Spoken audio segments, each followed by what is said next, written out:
Just back from Hamburg, the Treasury Secretary, Stephen Mnuchin. He joins us now from Washington. Mr. Secretary, thank you for joining us this morning.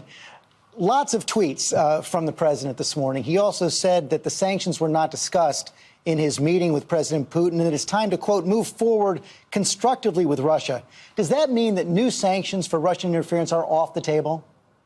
Well, George, first of all, let me just say, I think the trip overall was just an outstanding success. We had over 10 bilats. There were 3 pull-asides. We met with 10 leaders and other leaders at the 3 Seas conference.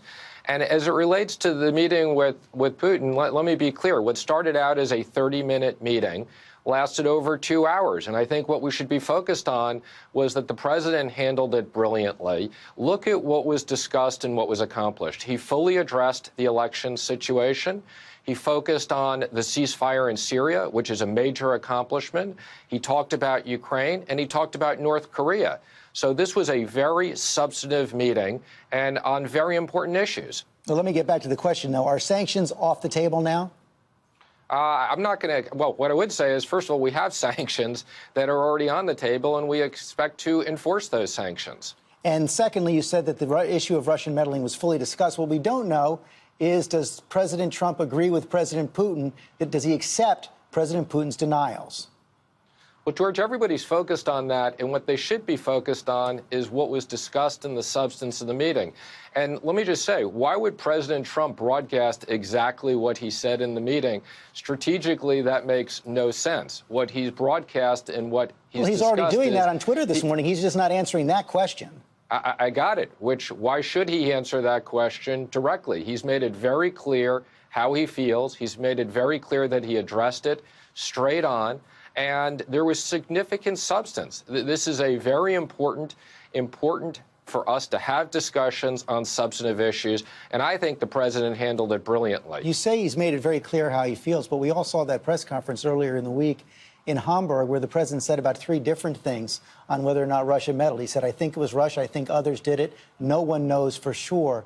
What is the president's position on whether or not Russia interfered in the election? Does he accept the conclusions of the intelligence community? I think it was very clear what he said. He said those 3 things, and that's what he believes. But again, what's important here is, what is the president doing? This is a president that's focused on action. And this was a foreign trip where we had very, very significant meetings. This was substance. We had over an hour-and-a-half meeting with President Xi and his team, where we focused on trade, economic issues. North Korea, we're following up with a comprehensive economic dialogue with them here in D.C. in July. President Trump is focused on action and getting things done. So just to be clear, the president does not accept the very clear conclusion of the intelligence community. I want to read it right here. They said, we assess Russian President Vladimir Putin ordered an influence campaign in 2016 aimed at the U.S. presidential election. The president saying no one knows for sure. Again, what I would say is the president is focused on strategically negotiating with Putin. And we have some very serious issues to deal with, which are Syria, a ceasefire that's in both of our interests, and having a no-fly zone, dealing with the issues in the Ukraine, which are very important, dealing with North Korea and the ballistic missile. That's what the president is focused on. The president also said in his tweets this morning that he's setting up a cybersecurity partnership with President Putin. That's already drawn a response from many, including Republican Senator Marco Rubio of Florida, who says partnering with Putin on a cybersecurity unit is akin to partnering with Assad on a chemical weapons unit. Your response?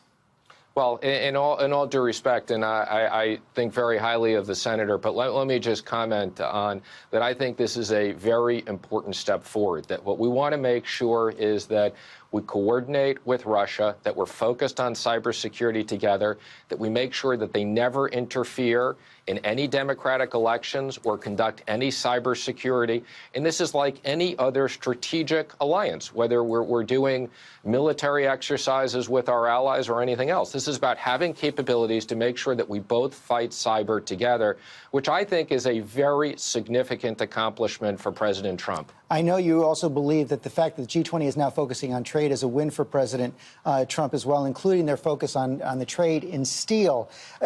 President Trump, before this meeting, was closing in on a decision whether to impose tariffs and quotas on imported steel. The president of the European Commission has vowed retaliation if he does that. Are you worried that that kind of decision from President Trump could spark a trade war? No, I'm not worried at all. Quite the contrary. We had very substantive conversations on steel, especially with the Chinese delegation. We're making very good progress with them.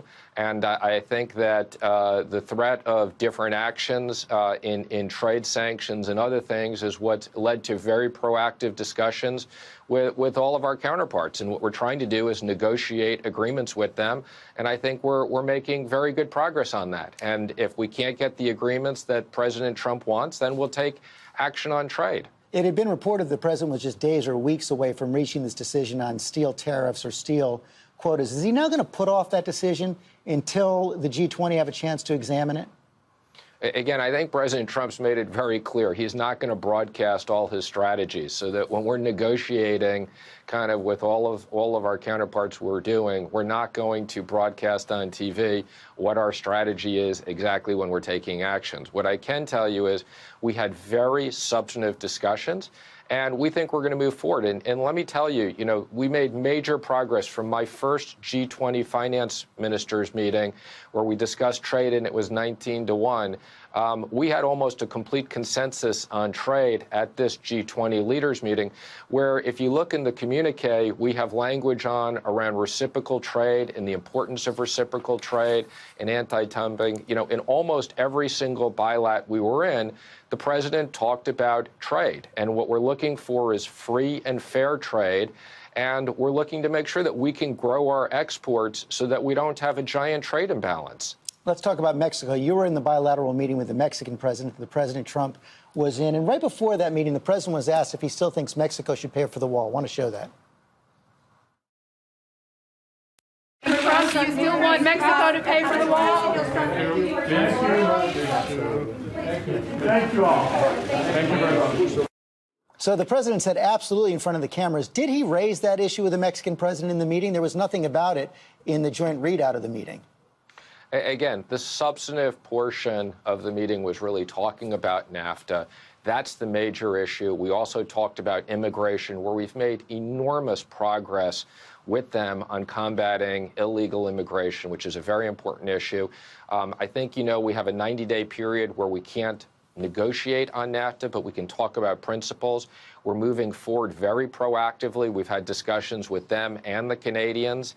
And I think we're looking forward to renegotiating NAFTA. And that's the significant accomplishment. As it relates to the wall, I'm confident we'll figure out the wall. And whether we do a solar wall that we can sell electricity, or whether we do an electronic wall or a traditional wall, we're going to move forward with the wall. But Mexico's not going to pay for it, are they? I didn't say that. The president has said that he expects that it'll be paid for, and we'll deal with that at the right time. But you say that, but the president apparently didn't bring it up with the Mexican president. I spoke with Secretary of State Tillerson about a month back, and he said he didn't bring it up in his meeting with the Mexican foreign minister. Isn't it time to concede that Mexico is not going to pay for that wall, and you're not going to be able to renegotiate NAFTA if you insist on Mexico paying for the wall? Again, what I would say is that's not the focus for the moment. The focus is NAFTA. I think, again, we have a very good relationship with the Mexican government and with the president. And I think we're moving very proactively to a solution. And again, the two priorities at the moment are immigration, where we've already made substantial progress, and NAFTA. And again, let me tell you, I sat in every single meeting other than the Russian meeting. These were substantive meetings. And whether it was Chancellor Merkel, whether it was Prime Minister Theresa May, whether it was the trilat we had with Japan and the Republic of Korea, these were substantive discussions on economics, national security, Korea. President Trump is all about action. And this was just, we had lots and lots of meetings with lots of discussion on important issues. So bottom line, immigration and NAFTA renegotiation are priorities. Paying for the wall is not. I want to move on to tax reform. Now, I know you're in the middle of that as well in the meetings with Speaker Ryan and others. When will the plan be ready? And is it still your goal that the wealthy will not receive a net tax cut? So let me just say we're absolutely committed to getting tax reform done this year. I think it's critical for economic growth. I think, as you've heard us say, we need to get back to 3% or better GDP. And our plan is to have a full-blown release of the plan in the beginning of September, with being able to vote and getting this passed before the end of the year. And we are having meetings multiple times every week with the leadership of the House and the Senate. We're having lots of listening sessions. We probably met with 300 or 400 different business leaders, outsiders, think tanks. We're learning from the healthcare process, and we're going to get tax reform done this week. The website this year. The website Axios reported that Steve Bannon in the White House is advocating a 40% top tax rate. He wants a 4 in front of it, maybe even higher than 40%. Is that idea actually on the table? No, it's not. I have never heard Steve mention that. It's another example of a false leak that's being reported.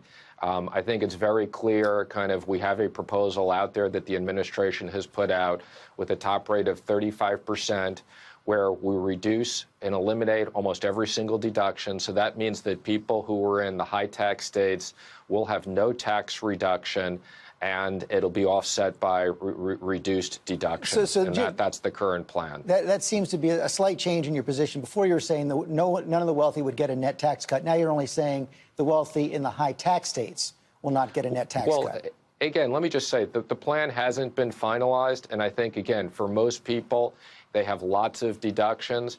I think we've heard a lot of feedback from New York, California, New Jersey, Connecticut, Illinois, and I think we want to be sensitive to those states and those economies as we shape the plan. But again, the president's focus is a middle-income tax cut, reforming the business tax system to make it competitive, and creating a tax simplification that will grow this economy. No one in the middle class will have a tax increase? That's our objective, absolutely. And also the big question of whether this is going to be tax reform or a tax cut. Is it going to be revenue neutral? Under the current budget rules, any tax reform would have to pay for itself over 10 years or be revenue neutral. Will your plan meet that standard, or are you considering something that would increase the deficit over that time frame of 10 years? Well, let me just be clear. First of all, we're finalizing the details of the plan, so there's certain issues that are still on the table.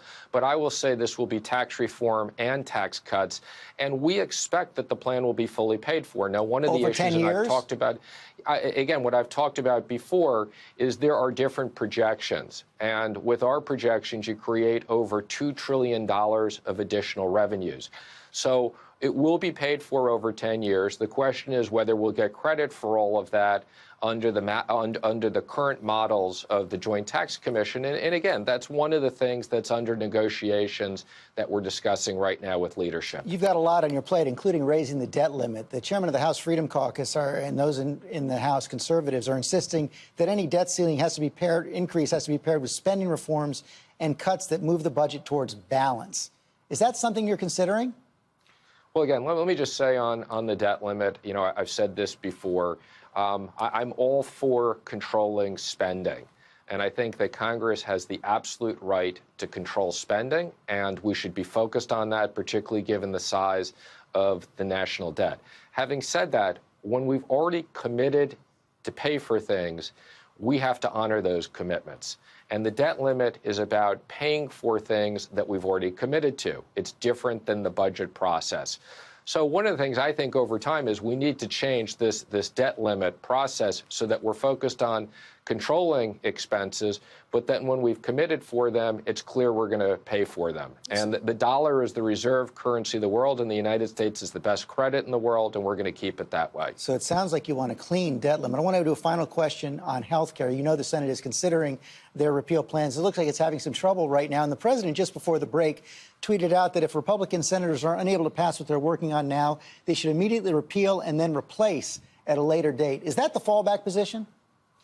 What I would say is that the president's first priority is for the Senate, the House, to pass the plan. And I know you have Senator Ted Cruz on right after me, and I'm very hopeful that his plan and his changes will get supported.